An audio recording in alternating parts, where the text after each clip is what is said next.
So my friend Little Jilly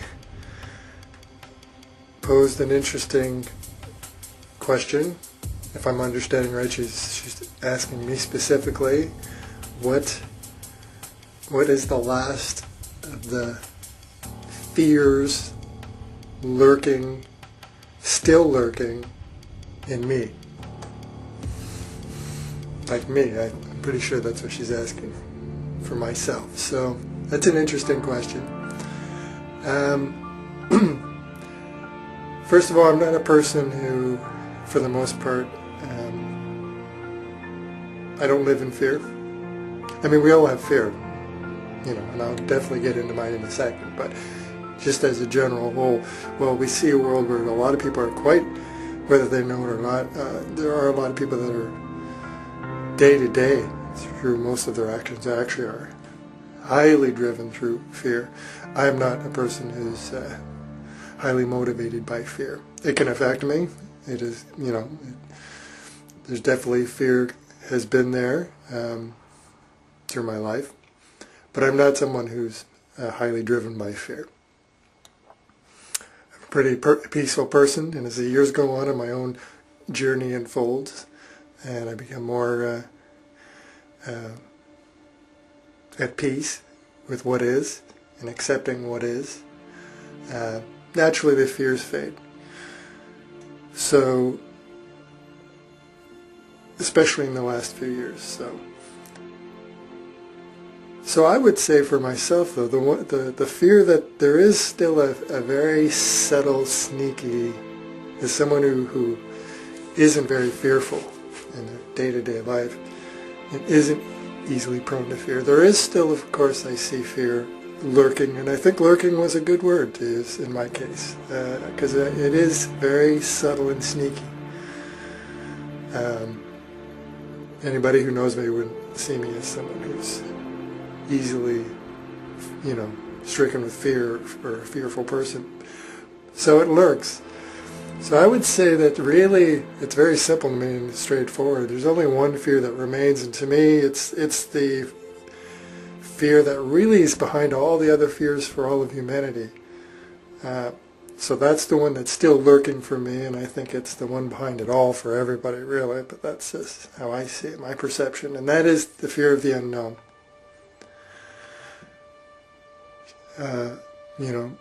And for me, I would say lurking, like I said, is a really good word because it's really sneaky and subtle in how it shows itself in my own life. Very subtle ways. More in interpersonal, it has to be something where, because I'm not very attached to things anymore, or to people, or to ideas or concepts as a whole.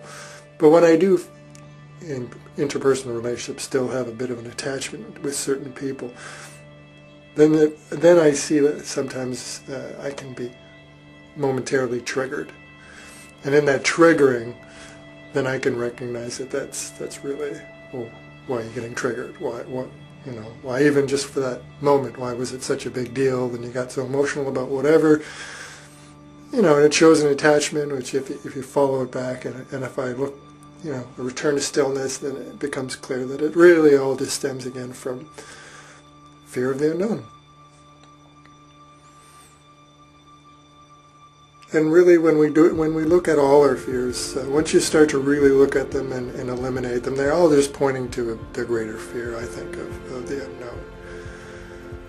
If someone has a fear, out of fear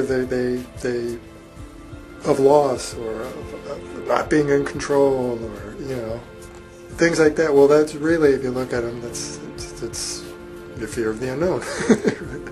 If you feel the need to be in control of something, then that's what it is. Behind all that is because you're afraid of not being in control. You're afraid of the unknown. If you become triggered or whatever, and you need to know things, you don't like not knowing things. Again, that's about control, and you're afraid of the future, of what might be. Well, again, that's the fear of the unknown, right? You're afraid of being alone. Well, that's an unknown thing. You don't know that you're going to be alone. It's just an unknown illusionary fear. So I would say for me, it's that's the only thing really lurking. But it's the big one still. It's the big core one, and it doesn't drive my life. It doesn't control my life, but it still lurks. And you kind of have to let it. Is my approach. Address it when it comes up, because that comes from the mind. Fears come from the mind. So the trick with the mind is you don't want to make the mind the enemy. You don't want to battle the mind, because it's not the enemy. Because really you just fuel it even more.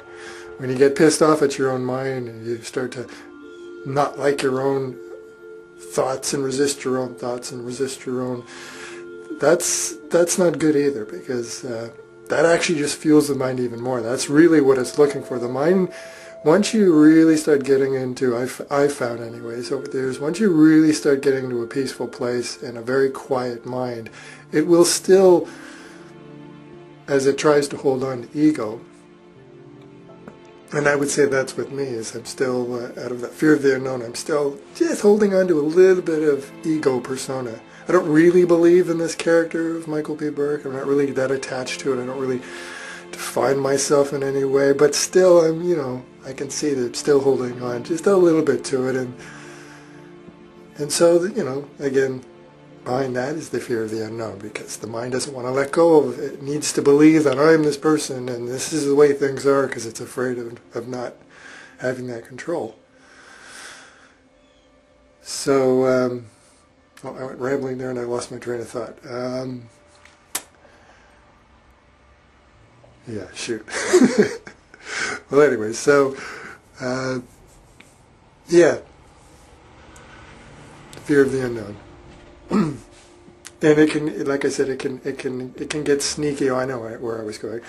So, as for those of us that really get into a peaceful place and the mind really becomes quiet, it also gets more sneaky, because it still wants to kind of hold on. And I found with myself where it gets sneaky, besides one of the tricks is just sudden random thoughts that are just brutal, like not your normal thoughts, and they're just totally unwarranted and out of the blue, or just, like say you're walking down the street and, and totally out of character, somebody walks by and suddenly a really judgmental, brutal thought comes in, or, that's the mind just trying to provoke you, because it's trying to get you to go, God damn it, you don't like that you had that thought. It's trying to provoke you. So that's one of the tricks I've noticed, is as the mind becomes more quiet and seems to cooperate more with the new path of stillness, and it will get sneaky every once in a while, and it will try to provoke. And so that's what I've noticed. And so sometimes it'll do that. It'll try to trigger you.